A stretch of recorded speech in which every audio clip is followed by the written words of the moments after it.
ಕನಕಪುರ ಕನಕೋತ್ಸವ 5 ದಿನದಿಂದ ಬಹಳ ವಿಜೃಂಭಣೆಯಿಂದ ನಡೀತಾ ಇದೆ. ಎಷ್ಟು ಸಾವಿರ ಜನ ಪ್ರತಿ ಕಾರ್ಯಕ್ರಮದಲ್ಲೂ ವೀಕ್ಷಣೆ ಮಾಡಿದೆ ನನಗೆ ನಿಮ್ಮ ಕ್ಯಾಮ್ರಾಗಳೇ ಸಾಕ್ಷಿ. ನಿಮ್ಮ ಕಣ್ಣು, ನಿಮ್ಮ ಕ್ಯಾಮ್ರಾ. ನಾವು ಬಿಡಿ, ನಾವೇನು ಹೇಳಿದ್ರು ಅರ್ಥ ಆಗೋದಿಲ್ಲ. ಈ ಕನಕಪುರದ ಉತ್ಸವ ಕಳೆದ 15 ವರ್ಷದಿಂದ ನಾನು ನಡೆಸ್ಕೊಂಡು ಬರ್ತಾ ಇದ್ದೀನಿ. ನನ್ನ ತಮ್ಮ ಗೋಡಹಳ್ಳಿನಾಗ ಮಾಡ್ತಾ ಇದ್ದಾರೆ. ಸೊ ನನ್ನ ಕನಕಪುರ ಕ್ಷೇತ್ರ ಇದು ಬಂದ ಮೇಲೆ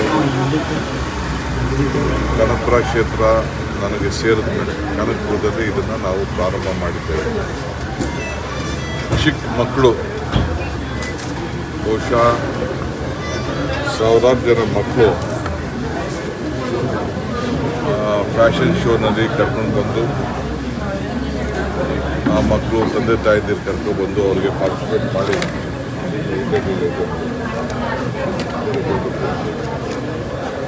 ಪಾರ್ಟಿಸಿಪೇಟ್ ಮಾಡಿ ಅವರ ವೇಷಭೂಷಣ ಸ್ಪರ್ಧೆಯಲ್ಲಿ ಮಾಡಿದ್ದು. ಆ ಚಿಕ್ಕ ಮಕ್ಕಳು ಸುಮಾರು 16,000 ಜನ ಚಿತ್ರ ಬಿಡಿಸಿದ್ದು. ರನ್ ಫಾರ್ ಮನ್ರೇಗಾ ಆ ಕಾರ್ಯಕ್ರಮದಲ್ಲಿ ಸುಮಾರು 90,000 ಜನ ಓಡಿದ್ದು. ಈ ರೀತಿ ಅನೇಕ ಕ್ರೀಡಾ ಚಟುವಟಿಕೆಗಳಲ್ಲೇ ಒಂದು 30,000-35,000 ಜನ ಯುವಕರು ಹೊಸದಾಗಿ ಪಾರ್ಟಿಸಿಪೇಟ್ ಮಾಡಿದ್ದು ನಾವೆಲ್ಲ ಗಮನಿಸಿದ್ದೀವಿ. ಸೊ ಎಲ್ಲ ಇದೊಂದು ವಿಭಿನ್ನವಾದಂಥ ರಾಜ್ಯಕ್ಕೆ ಇಂಥ ವಿಚಾರಗಳನ್ನು ಸಾಮಾಜಿಕವಾಗಿ, ಶೈಕ್ಷಣಿಕವಾಗಿ, ಸಾಂಸ್ಕೃತಿಕವಾಗಿ ಗ್ರಾಮೀಣ ಪ್ರದೇಶದ ನಮ್ಮ ಮಕ್ಕಳನ್ನು ಪರಿಚಯ ಮಾಡೋಂಥ ವ್ಯವಸ್ಥೆನ ನಾವು ಮಾಡಿದ್ದೇವೆ. 8,700 ಜನ ವಿದ್ಯಾರ್ಥಿಗಳಿಗೆ ನಾವು ಸನ್ಮಾನ ಮಾಡ್ತೇವೆ. ಆ ಸನ್ಮಾನ ತಾವೆಲ್ಲ ಗಮನಿಸಿದ್ರಿ. ಪ್ರತಿಭೆಗಳು, ನಾನು ಎಷ್ಟೋ ಜನ ಮಕ್ಕಳ ಹತ್ರ ಮಾತಾಡಿದೆ. 80%, 85%, 90% ಎಲ್ಲ ಆಯಿತು. ಹೆಣ್ಮಕ್ಳು ಜಾಸ್ತಿ ಕಂಡೆ ನಾನು. ಸೊ ಅಲ್ಲೆಷ್ಟು ಕೂಡ ಎಷ್ಟೆಷ್ಟಿತ್ತು ಅಂತ ಸದ್ಯದಲ್ಲೇ ಬಿಡುಗಡೆ ಕೂಡ ನಾವು ಮಾಡಿದ್ದೇವೆ. ಸೊ ನಾವು ಪ್ರೋತ್ಸಾಹ ಕೊಡಬೇಕು ಅಂತ ಇಂಥ ಕಾರ್ಯಕ್ರಮವನ್ನು ಮಾಡಿದ್ದೇವೆ. ನಾನು ಎಲ್ಲ ಫ್ರೀ ಇದ್ದಾಗ ಅಸೆಂಬ್ಲಿ ನಡೀತಾ ಇತ್ತು, ಇಲ್ಲಾಂದರೆ ಭಾಳ ಜನ ಮಿನಿಸ್ಟರ್ಸ್ನ, MLAಸ್ನೆಲ್ಲ ಇನ್ವೈಟ್ ಮಾಡ್ತಿದ್ವಿ. ಎಷ್ಟು ಜನರಲ್ಲಾಗೆ ಫ್ರೀ ಆಗಿದ್ದರು ಬನ್ನಿ ಅಂತ ಹೇಳಿದ್ದೆ. ಇವರೆಲ್ಲ ಬಂದು ಹೋಗಿದ್ದಾರೆ, ಬಂದು ನೋಡಿ ಭಾಳ ಖುಷಿ ಪಟ್ಟಿದ್ದಾರೆ.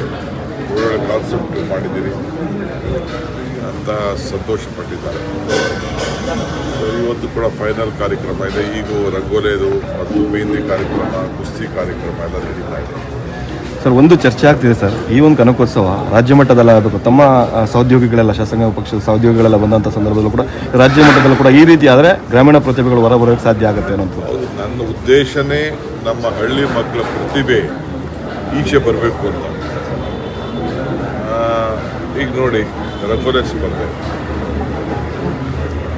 ನಾವು ರಾಜಕಾರಣ ಇಲ್ಲಿ ಮಾಡ್ತಾ ಇಲ್ಲ. ಒಂದು ಹೆಣ್ಮಗು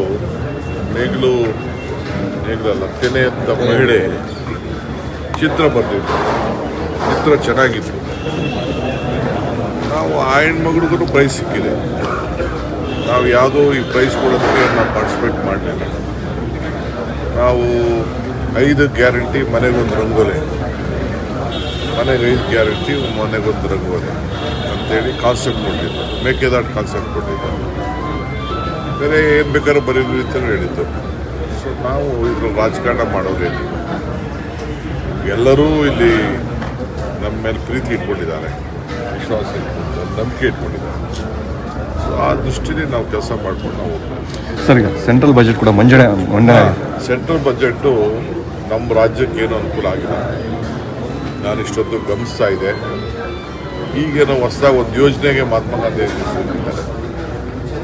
ಈಗ ನಮ್ಮ ಉದ್ದೇಶ, ಈಗ ನಾವು ಮನ್ರೇಗಾ ಹೆಸರಲ್ಲಿ ರನ್ ಓಡಿಸಿದ್ವಿ, ಮ್ಯಾರಥಾನ್ ಓಡಿಸಿದ್ವಿ. ದೇಶದಲ್ಲಿ ಎಲ್ಲೂ ಓಡಿಸಿಲ್ಲ. ಪಾದಯಾತ್ರೆನೂ ಇಟ್ಕೊಳ್ತೀವಿ ಒಂದಿನ. ಮ್ಯಾರಥಾನ್ ನಮ್ಮ ಕ್ಷೇತ್ರದಲ್ಲೇ ನಾವು ಮಾಡಿದ್ದೀವಿ, ನೀವು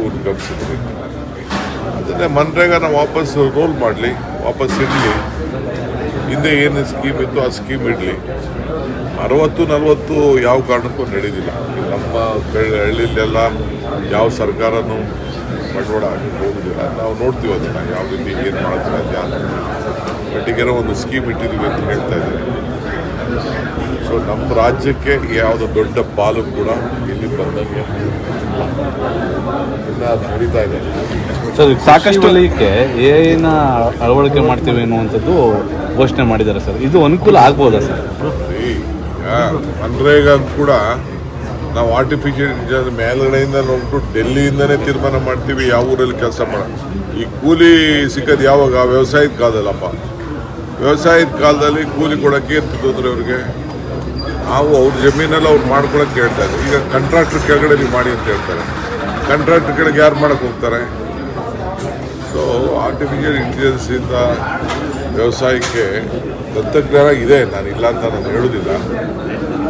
ಈಗ ತಳಿಗಳು ಮಾಡಬೇಕಾದ್ರೆ ಬೇಕಾದಷ್ಟು ಕೋಳಿ ತಳಿ, ಬೇರೆ ಬೇರೆ ತಳಿ ಮಾಡಬೇಕಾದ್ರೆ ಬೇಕಾದಷ್ಟು ಹೊಸ ಟೆಕ್ನಾಲಜಿಗಳೆಲ್ಲ ಬಂದಿದೆ. ಸೊ ನಮಗೆ ರೈತರಿಗೆ ನಾವು ಈಗ ರೇಷ್ಮೆಗೆ ಇಲ್ಲಿ ಉತ್ತೇಜನ ಕೊಡಬೇಕು ಅಂತೇಳಿ ನಾವು ಯಾವಾಗ ಹೊರಟಾಗ ಈಗ ಹೊರಗಡೆಯಿಂದನೂ ಕೂಡ ನಮ್ಮ ಕನಕಪುರದಲ್ಲಿ ಎಷ್ಟು ಬೆಳೀತಾ ಇದ್ದಾರೆ ಅಷ್ಟೇ ಬೆಳೆ ಹೊರಗಡೆನೂ ಈಗ ಪ್ರಾರಂಭ ಆಗ್ತಾ ಇದೆ. 800 ರೂಪಾಯಿವರೆಗೂ ಇದೆ. ಇನ್ನು ಈ ರೀತಿ ಬೇಕಾದಷ್ಟು ಪ್ರೋತ್ಸಾಹ ಕೊಡುವಂಥ ಕೆಲಸ ಎಲ್ಲ ನಾವೆಲ್ಲ ಮಾಡ್ತಾ ಇದ್ದೀವಿ. ಕೇಂದ್ರ ಸರ್ಕಾರ ಕೂಡ ಇದ್ರ ಬಗ್ಗೆ ಸರಿ ಮಾಡಬೇಕು. ಈಗ ಸಕ್ಕರೆ ಬೆಲೆ ಯಾಕೆ ಏರಿಸಿಲ್ಲ? ರೈತರಿಗೆ ಲಾಸ್ ಆಗ್ತಾ ಇದೆ. ನಮ್ಮ ರಾಜ್ಯದಲ್ಲಿ ನಾವೇನೋ ದೊಡ್ಡ ಡಿಸಿಷನ್ ತೊಗೊಂಡಿದ್ದೀವಿ. ಸಕ್ಕರೆ ಬೆಲೆ 40-50ವರೆಗೂ ಹೋದ್ರೂ ಏನು ತೊಂದರೆ ಆಗೋದಿಲ್ಲ. ಕೇಂದ್ರ ಸರ್ಕಾರ ಇನ್ನು ಮೊಲಸಿಸ್ಸು ಸಕ್ಕರೆ ಬೆಲೆ ಏರಿಸ್ತಾ ಇಲ್ಲ. ಯಾಕೆ? ಮಹಾರಾಷ್ಟ್ರದಲ್ಲೆಲ್ಲ ಕಾಂಗ್ರೆಸ್ ಅವರು ಇಟ್ಕೊಂಡ್ಬಿಟ್ಟವ್ರೆ ಅಂತ. ಯಾವ ಕಾಂಗ್ರೆಸ್ ಇರೋರಿಗೆಲ್ಲ ಈಗೆಲ್ಲ ಎಲ್ಲ ಕೋಆಪರೇಟಿವ್ ಸೆಕ್ಟರ್ ಕೆಲಸ ಮಾಡ್ತಾರೆ. ಇವೇನಾದ್ರು ಸಕ್ಕರೆ ಬೆಲೆ ಏರಿಸಿಲ್ಲ ಅಂದರೆ ಇರೋ ಕೋಆಪರೇಟಿವ್ ಫ್ಯಾಕ್ಟ್ರಿಗಳೆಲ್ಲ ಮುಚ್ಚಬೇಕಾದಂಥ ಒಂದು ಪರಿಸ್ಥಿತಿ ಬರ್ತದೆ.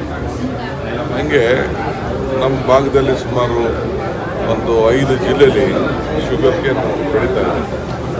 ಎಲ್ಲ ಕಂಪ್ಲೀಟ್ ಲಾಸ್ ಆಗ್ತದೆ. ಸೊ ರೈತನಿಗೆ ಏನು ಸಹಾಯ ಮಾಡಿದ್ದಾರೆ?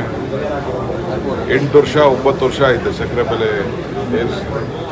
ಇದೆಲ್ಲ ಕೇಂದ್ರ ಸರ್ಕಾರ ಮಾಡಬೇಕಾದ ಮತ್ತು ರೈತ ಬೆಳೆದಂಥ ಎಲ್ಲ ಬೆಲೆಗಳಿಗೆ MSP ಬೆಲೆಗಳಿಗೆ ಅವರೇ ಕಂಟ್ರೋಲ್ ಇಟ್ಕೊಂಡಿದ್ದಾರೆ. ಅದಕ್ಕೆ ಅವಕಾಶ ಮಾಡಿಕೊಡ್ಬೇಕು ಸರ್. ಸಾಕಷ್ಟು ನಿರೀಕ್ಷೆ ಇತ್ತು ಈ ಬಜೆಟಲ್ಲಿ. ಬೆಂಗಳೂರಿನ ಇಡೀ ವಿಶ್ವ ನೋಡ್ತಿತ್ತು. ಸೊ ಹೈ-ಸ್ಪೀಡ್ ರೈಲ್ ಬಿಟ್ಟರೆ ಬೇರೆ ಏನೂ ಕೊಟ್ಟಿಲ್ಲ. ನಿರ್ಮಲಾ ಸೀತಾರಾಮನ್ ನಮ್ಮ ರಾಜ್ಯವನ್ನು ಪ್ರತಿನಿಧಿಸ್ತಾ ಇದ್ರು. ಯಾವ ಸ್ಪೀಡ್ ರೈಲು ಬರಲ್ಲ. ಈಗ ಇರೋದಕ್ಕೆ ಯಾವ ದುಡ್ಡು ಇಲ್ಲ. 50-50 ಆಗೋದಿಲ್ಲ. ಬೇಕಾದ್ರೆ 90-10 ಮಾಡಲಿ, ನಾವು 10% ನಾವು ಕೊಡ್ತೀವಿ. ಮಿಕ್ಕಿದೆಲ್ಲ ಸುಮ್ಮನೆ ಯಾವ ಕಾಲದಲ್ಲ ಈಗೆಲ್ಲ ಬೇರೆ ರಾಜ್ಯಗಳಿಗೆಲ್ಲ ಅವ್ರು ಮಾಡಿಕೊಟ್ಟಿಲ್ವಾ? ನಮ್ಮ ರಾಜ್ಯಕ್ಕೂ ಮಾಡಲಿ. 90% ಅವ್ರು ಮಾಡಲಿ, 10% ನಾವು ಕೊಡ್ತೀವಿ. ಸರ್, ಬೆಂಗಳೂರು ಅಭಿವೃದ್ಧಿ ವಿಚಾರವಾಗಿ ಸರ್ ನಿಮ್ಮ ನಿರೀಕ್ಷೆ ಏನಿತ್ತು ಸರ್ ಈ ಬಜೆಟ್ನಲ್ಲಿ? ನಮ್ಮ ನಿರೀಕ್ಷೆ ನಮಗೆ ಅತಿ ಹೆಚ್ಚು ಪ್ರೋತ್ಸಾಹ. ಈಗ ಮೋದಿ ಅವರೇ ಗ್ಲೋಬಲ್ ಸಿಟಿ ಅಂತ ಹೇಳಿದ್ರು. ಆ ಗ್ಲೋಬಲ್ ಸಿಟಿಗೆ ಏನು ಒತ್ತು ಕೊಟ್ಟಿದ್ದಾರೆ ನೋಡೋಣ. ಲಾಸ್ಟಲ್ಲಿ ಬಂದ ಮೇಲೆ ತಿರ್ಗಾ ಮಾತಾಡ್ತಾರೆ.